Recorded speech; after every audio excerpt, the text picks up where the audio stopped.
Hi dear friends, അസ്സലാമു അലൈക്കും. Welcome to my channel. അപ്പോൾ ഇന്ന് ഞാൻ വന്നിട്ടുള്ളത് മലബാർ സ്പെഷ്യലായിട്ടുള്ള ഒരു കിണ്ണപ്പത്തിരി തയ്യാറാക്കിയിട്ടുള്ള വീഡിയോ ആയിട്ടാണ്. ഈ കിണ്ണപ്പത്തിരി എന്ന് പറയുന്നത് ഒരു സാധാരണ ഒരു ഇറച്ചി കേക്ക് പോലെയുള്ള ഒരു റെസിപ്പി തന്നെയാണ്. അപ്പോൾ ഇത് മലബാർ ഭാഗത്തൊക്കെ നല്ല ഒരു സ്പെഷ്യലായിട്ടുള്ളൊരു സ്നാക്കാണിത്. അപ്പോൾ അതെങ്ങനെ തയ്യാറാക്കുന്നത് നോക്കാം. അപ്പോൾ അതിന് വേണ്ടിയിട്ട് ആദ്യം ഒരു പാത്രത്തിലേക്ക് പച്ചരിയാണ് എടുക്കേണ്ടത്. ഞാനിപ്പോൾ ഇവിടെ ഒരു 2 കപ്പ് പച്ചരിയാണ് എടുത്തിട്ടുള്ളത്. ഇനിയിപ്പോൾ അത് നന്നായിട്ടൊന്ന് കഴുകിയിട്ടൊന്ന് സോക്ക് ചെയ്യാനായിട്ട് വെക്കണം. അപ്പോൾ ഇത് ഇങ്ങനെ വെള്ളത്തിൽ അങ്ങനെയും ഇടാം. ഇനിയിപ്പോൾ കഴുകിയിട്ടാണെന്നുണ്ടെങ്കിൽ അങ്ങനെയും ചെയ്യാം. ഇനിയിപ്പോൾ അത് ഇവിടെ ഇതാ റെഡി ആയിട്ടുണ്ട്. ഇനി ഇതിലേക്കുള്ളൊരു ഫില്ലിങ്സ് തയ്യാറാക്കി എടുക്കണം. അപ്പോൾ അതിന് വേണ്ടിയിട്ട് ഒരു പാൻ എടുത്ത് ചൂടാക്കിയതിന് ശേഷം ആവശ്യത്തിനുള്ള എണ്ണ ഒഴിച്ച് കൊടുക്കാം. എന്നിട്ടിപ്പോൾ അതിലേക്ക് ഞാൻ സവാളയാണ് ചേർത്ത് കൊടുക്കുന്നത്. അപ്പോൾ ഞാനിങ്ങനെ കൊത്തി അരിഞ്ഞിരിക്കുകയാണ് ചെയ്യുന്നത്. അപ്പോൾ നിങ്ങൾക്ക് ഇഷ്ടമുള്ള ഇതിൽ അരിയാം. ഇനി ഇതൊന്ന് നന്നായിട്ടൊന്ന് വഴറ്റിയെടുക്കാം. ഞാനിപ്പോൾ ഇവിടെ ഒരു സാധാരണ തയ്യാറാക്കുന്നൊരു ഫില്ലിങ്സ് തന്നെയാണ് കാണിക്കുന്നത്. അപ്പോൾ നിങ്ങൾക്ക് ഇഷ്ടമുള്ള പല വെറൈറ്റിയിലായിട്ട് തന്നെ നമുക്കിതിലേക്ക് ഫില്ലിങ്സൊക്കെ തയ്യാറാക്കി എടുക്കാൻ പറ്റും. ഞാനിപ്പോൾ ഇവിടെ ചിക്കൻ വെച്ചിട്ട് തന്നെയാണ് കേട്ടോ ഫില്ലിങ്സ് റെഡിയാക്കി എടുക്കുന്നത്. ഇനിയിപ്പോൾ അതിലേക്ക് ഉപ്പിട്ട് കൊടുക്കാം. ഇനി ഇതിലേക്ക് ഇഞ്ചി വെളുത്തുള്ളി പേസ്റ്റാണ് ചേർത്ത് കൊടുക്കുന്നത്. ഇനി എല്ലാം കൂടെ നന്നായിട്ട് ഒന്ന് മിക്സ് ചെയ്തെടുക്കാം, അതിൻ്റെ ഒരു പച്ച ചുവയൊക്കെ മാറുന്നത് വരെ.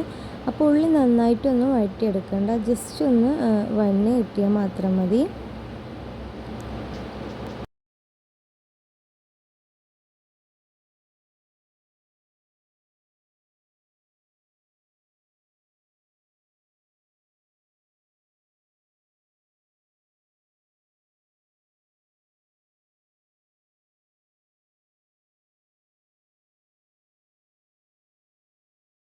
അങ്ങനെ ഇപ്പം ഉള്ളിയൊക്കെ വഴന്ന് കിട്ടിയിട്ടുണ്ട്. അപ്പോൾ ഞാനിതിലേക്ക് നേരത്തെ ചിക്കൻ്റെ സ്റ്റോക്ക് വാട്ടർ ഒന്ന് ഒഴിച്ചെടുത്തിട്ടുണ്ടായിരുന്നു.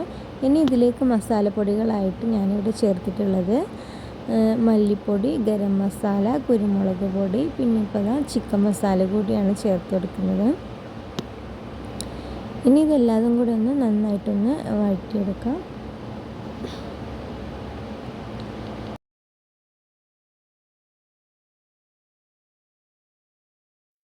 ഇനിയിപ്പം ചിക്കൻ ഇട്ട് കൊടുക്കാം. പൊടിയുടെ പച്ചമണമൊക്കെ മാറിയതിന് ശേഷം ചിക്കനാണ് ചേർത്ത് കൊടുക്കുന്നത്. അപ്പോൾ അതിൽ തന്നെയുള്ള സ്റ്റോക്ക് വാട്ടറും കൂടെ അതിലേക്ക് ചേർത്ത് കൊടുക്കുക. അപ്പോൾ അത് മുഴുവനായിട്ടും ചേർത്ത് കൊടുക്കുക. അപ്പം ഇങ്ങനെ മിക്സിയിലാക്കുന്നതിന് പകരം കൈ വെച്ചിട്ട് പിരിച്ചെടുക്കുന്നത് തന്നെയാണ് നന്നാവുന്നത്. ഇങ്ങനെ ചെയ്താലും കുഴപ്പമൊന്നുമില്ല. അപ്പോൾ അങ്ങനെ നമ്മുടെ ഫില്ലിങ്സ് റെഡി ആയിട്ടുണ്ട്. ഇതൊന്ന് ജസ്റ്റ് ഒന്ന് നല്ലോണം ഡ്രൈ ആക്കി എടുക്കുകയാണ് വേണ്ടത്.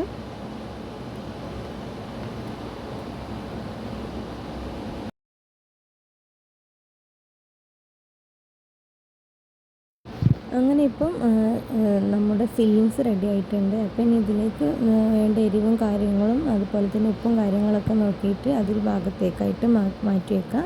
എനിക്ക് കുറച്ച് എരിവ് കുറവായതിന് ഞാൻ കുറച്ചും കൂടെ കുരുമുളക് പൊടി ചേർത്തിട്ട് അവിടെ മാറ്റി വെക്കുകയാണ് ചെയ്യുന്നത്. ഇനിയിപ്പോൾ നേരത്തെ നമ്മൾ സോക്ക് ചെയ്ത് വെച്ചിട്ടുണ്ടായിരുന്ന പച്ചരിയാണ്, അതാണ് ഇതിൻ്റെ മെയിൻ. അതിപ്പോൾ ഇനി അത് അരച്ചെടുക്കാൻ പോവുകയാണ്. അപ്പോൾ അതിന് വേണ്ടിയിട്ട് മിക്സിയുടെ ജാറിലേക്ക് പച്ചരി ഇട്ട് കൊടുത്തിട്ടുണ്ട്. അതുപോലെ തന്നെ വലിയ ജീരകമാണ് ചേർക്കുന്നത്. ഇനി ഇതിലേക്ക് ഒരു തവിയോളം തേങ്ങയാണ് വേണ്ടത്. അതും കൂടി ഇട്ടിട്ട് നന്നായിട്ടൊന്ന് അരച്ചെടുക്കുക. പിന്നെ ഇതിലേക്ക് ഒരു വലിയ ഉള്ളി കൂടെ ചേർത്ത് കൊടുക്കണം. ഇനി വലിയ ഉള്ളിയും കൂടെ ചേർത്ത് കൊടുത്തിട്ട് നന്നായിട്ടൊന്ന് അരച്ചെടുത്തിട്ട് വരാം. ഇനി ഇതിലേക്ക് ഒരു മുട്ട ചേർത്ത് കൊടുക്കണം. അത് ഈ സമയത്ത് ചേർത്ത് കൊടുക്കുക, അല്ലെങ്കിൽ നേരത്തെ ചേർത്തിട്ടുള്ള എല്ലാ മിക്സും അരച്ചതിന് ശേഷം മുട്ട ചേർത്ത് കൊടുക്കുക. അപ്പോൾ ഞാനിപ്പോൾ ഇതിൻ്റെ കൂട്ടത്തിൽ തന്നെയാണ് അരച്ചെടുക്കുന്നത്. പിന്നെ ഒരു തവിയോളം ചോറ് കൂടെ ഇട്ട് കൊടുക്കാം. ചോറിന് പകരം നിങ്ങൾക്ക് അരി കുതിർക്കുന്ന സമയത്ത് തന്നെ നമുക്ക് ചോറിൻ്റെ അരി കുതിരാനായിട്ട് വെച്ച് അങ്ങനെയും ചെയ്യാം. ഇനിയിപ്പോൾ ഞാനതെല്ലാം കൂടെ അരച്ചെടുത്തിട്ടുണ്ട്. ഇനി അതൊരു പാത്രത്തിലേക്ക് മാറ്റി വെക്കുകയാണ്.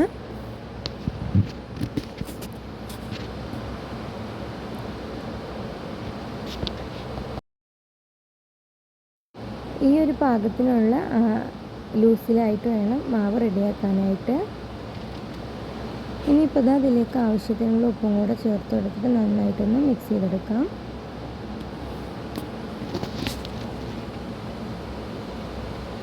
അപ്പോൾ ഓവറായിട്ട് ലൂസാവാതെ നോക്കുക, അതുപോലെ തന്നെ നല്ലോണം ടൈറ്റ് ആവാതെ നോക്കുക. ഈ ഒരു പാകത്തെ ഒരു തരത്തിൽ കിട്ടിയാലാണ് റെഡിയാക്കുമ്പോൾ നന്നാവുള്ളൂ. അപ്പോൾ ഇനിയിപ്പോൾ ഇങ്ങനെ ഒരു ആവി പാത്രത്തിലാണ് റെഡിയാക്കി എടുക്കുന്നത്. ആ പാത്രത്തിൽ നേരത്തെ ഞാൻ എണ്ണ പുരട്ടി വെച്ചിരുന്നു. ഇനി നന്നായിട്ട് ആവി വരുന്ന സമയത്ത് അതിലേക്ക് ആവശ്യത്തിനുള്ള മാവ് കോരി എടുക്കാം. ഒന്നങ്ങ് മൂടി വെച്ചതിന് ശേഷം അതിലേക്ക് ഫില്ലിങ്സ് വെച്ച് കൊടുക്കാം. ഇനിയിപ്പോൾ ജസ്റ്റ് ഒന്ന് മൂടി വെച്ച് കൊടുക്കാം. എന്നിട്ട് പിന്നെ രണ്ടാമതായിട്ടുള്ളതും കോരി ഒഴിച്ചെടുക്കുക. അങ്ങനെ അത് മുഴുവൻ കഴിയുന്ന തരത്തിൽ അങ്ങനെ ചെയ്തു പോവുകയാണ് വേണ്ടത്. അപ്പോൾ അത് കഴിക്കാൻ നല്ല ടേസ്റ്റിയാണ്.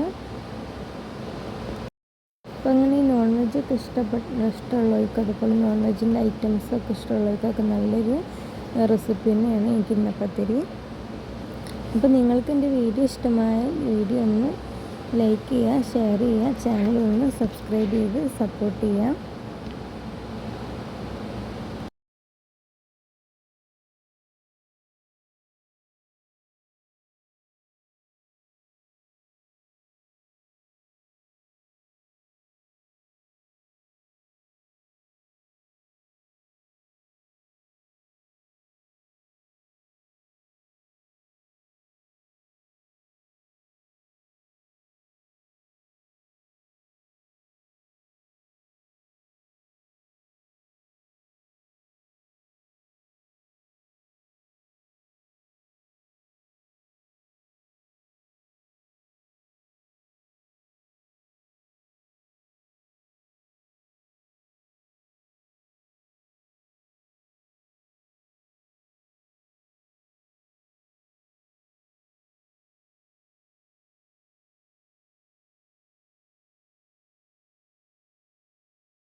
അങ്ങനെ ഇപ്പോൾ നമ്മുടെ കിണ്ണപ്പത്തിരി റെഡി ആയിട്ടുണ്ട്.